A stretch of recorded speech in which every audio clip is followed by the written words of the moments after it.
چې یوسف علیه السلام په مصر کې د خرڅېدو اعلان وشو نو دنیا منډي تمنډي والے چې د شام نه یو ډېر خسته غلام راغله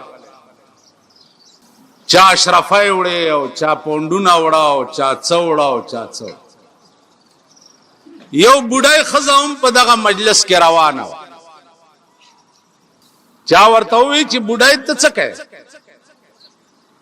ودا سیمه اوریدلی چې یو ډېر خسته غلام خرسيږي او داغه خرید لازم وی چې د الله بندي هغه خو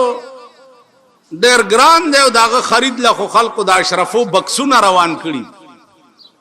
تا سره څه دي و ما سره خو نور څه نشته خو د تارونو یو ما شوړه غوندې دراسه و په آرام کې نه واپس شو د تارونو په شوړو تا تاسو ا غلام نه درکړي